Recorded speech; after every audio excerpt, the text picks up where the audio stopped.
Welcome everyone back to weekly weather updates, and in today's video we're going to have a look at the latest from the live radar, run for the UKV, have a look at the precipitation and the temperature over the next 5 days, because even though it is a pretty miserable and cool day today, things are on the up. The next 3 days, many areas will be in the low to even mid-20s.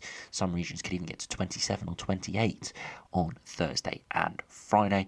As that hotter, humid air gets moved away, then we could see slightly cooler conditions, but there is the risk of some thunderstorms through the weekend as the weather systems do change. As we will see on the longer term for the GFS, GM, EastMWF and the Ensembles, the general trend is for things to be on the up. It doesn't look likely to see any massive heat waves in the near future or any huge areas of high pressure, but it definitely does look likely to have high pressure being more of an influence and warmer or hotter air masses closer by, and there is the risk as we head into the second half of the month that we could see some of those proper summer heat air masses come our way. And we'll see that really on the GFS and all of the ensembles, which definitely have a big upwards trend into the longer term. So do remember, if you enjoy my videos, make sure you like and subscribe, and remember to follow me on Twitter as well, the link's in the description. So to start on the live radar, you can see the sort of miserable conditions through much of England and Wales at the moment. Lots of thick cloud and on and off light rain or drizzly rain underneath this, with very few areas of actually any heavy rain here, but it's the sort of rain that just soak the ground and make it feel really quite cold and miserable. It is a decaying weather front, that's why we've got these sort of widespread miserable conditions, just lots of thick cloud and areas of patchy rain. A few heavier showers across the northeast of Scotland, but nothing too major there, and areas to the north of this rainfall, and to the west across Northern Ireland, Republic of Ireland, not too bad of a day. Temperatures are pretty poor under all that rainfall, especially through parts of the Midlands here. Temperatures struggling in the low to mid-teens. Around it, maybe up towards northeast, could see maybe 20 degrees or so, but really nothing particularly great. Behind this weather front, though, over the next 24 hours, we'll see a lot of this hotter air to our south shift northwards. This really hot air across Spain and Portugal had come to the UK on some of the runs a few days ago. That's where we were seeing some of the runs showing the 20-degree isotherm.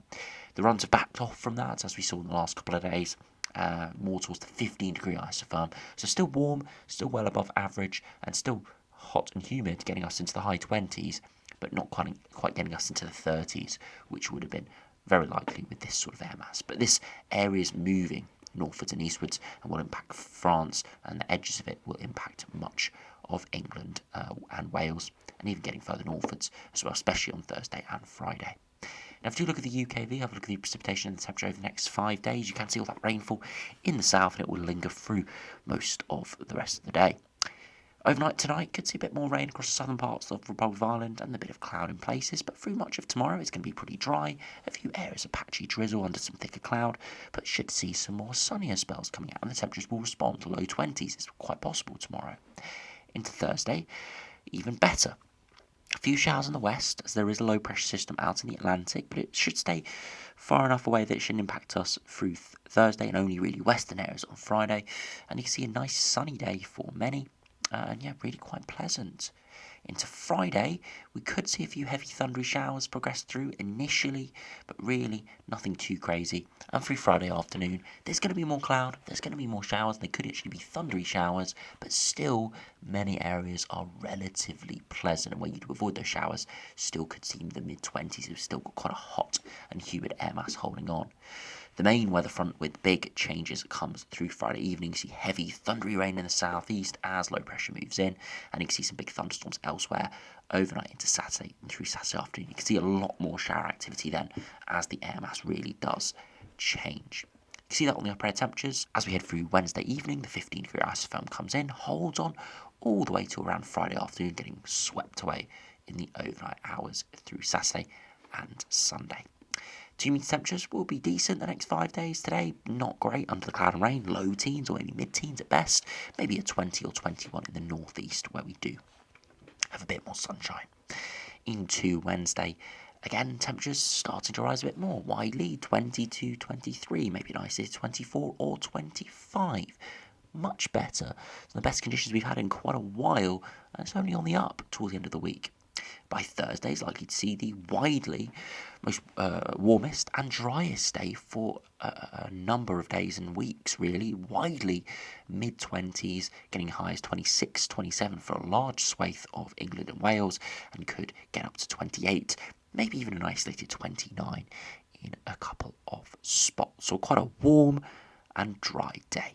However, it will feel really quite humid out there, as this is very humid Mediterranean air mass, so it will feel sticky. Might feel that stickiness a bit more on Friday, as we do see more cloud and a few of those showers breaking out, but still could see mid-20s for a large swathe of England and Wales. Finally, into Saturday, could just about linger 23 or 24 in the east, but cooling down quite widely. And as we head towards the end of the weekend and start of next week, we are in a more average sort of air mass, but towards the end of next week, then trends are for it to rise once again, but the exact capacity of that rise is still unsure. If you look at the GFS, we'll be able to see what it does have evolving over the next couple of weeks.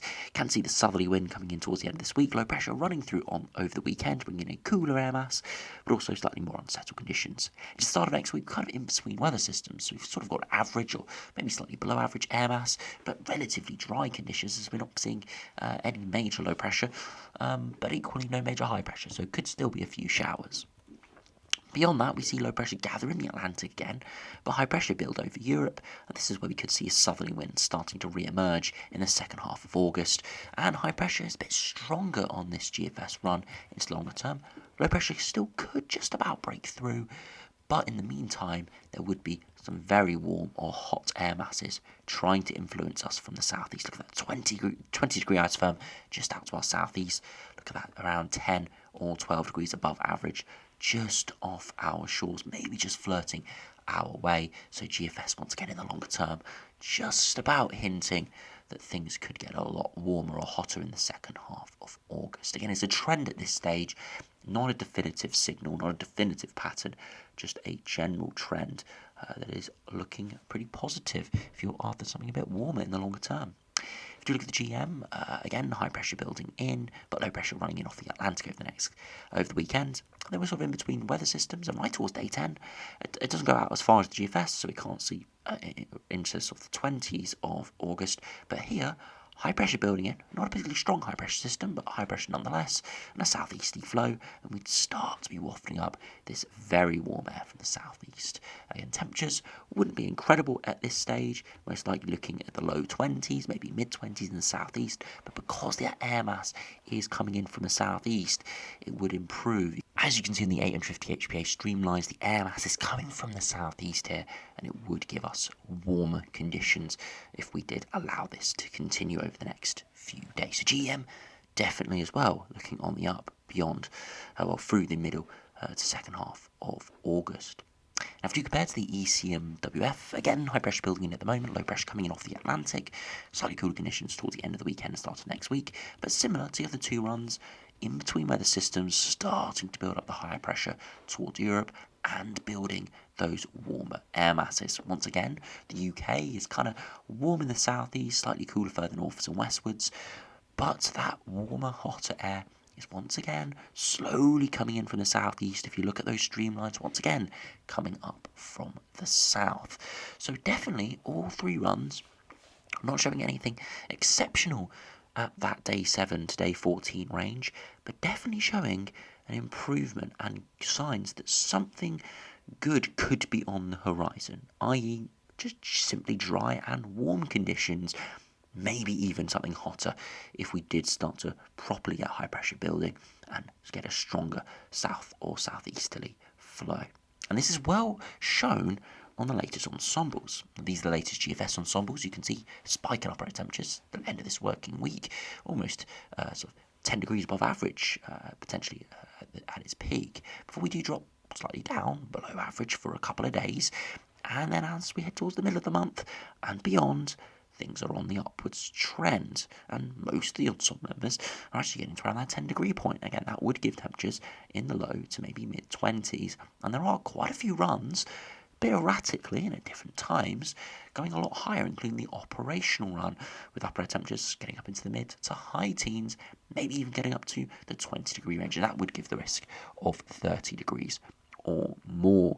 Precipitation isn't massively high, it's not minimal either. Again, meaning at the moment it doesn't look like it's going to be bone dry, but nowhere near as unsettled as it has been recently. The dew points, the dew meter temperatures up towards the end of this week, and then slightly lower, but really only towards the low 20s, and then maybe back up towards the mid 20s as we progress into the end of August. One thing we do need to remember though, every day we go on now, we are starting to lose daylight hour quite quickly. We're losing sun strength quite quickly, and it does mean that even with warmer air masses, which is going to get even harder to be getting anything particularly hot beyond the next sort of couple of weeks. As we progress to the end of August and start of September, we can still see high 20s or 30 degrees, but it will just be a lot harder to get that.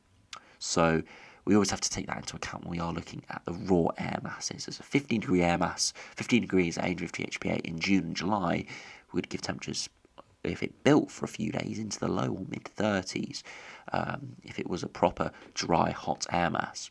But 15 degrees at 850 HPA in September time, maybe low 20s or even mid 20s.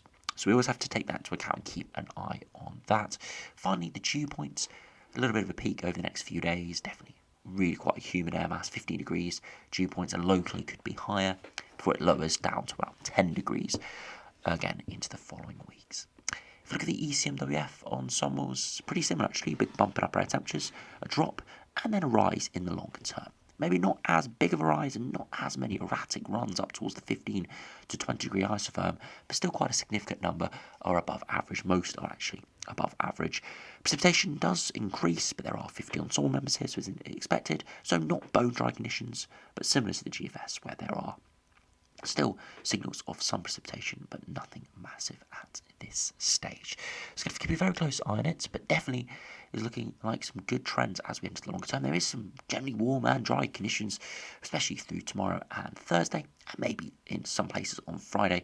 Again, another pretty warm day. So make sure you go out and enjoy that through this August period, and hopefully with some more of that sort of sustained warmer, dry weather into the second half of August. There is a good chance that we do see that. The trends are looking good, but we just have to keep a very close eye on it, and hopefully these trends do continue. As I said, thanks for watching, hope you have enjoyed, and I'll see you again for another video soon.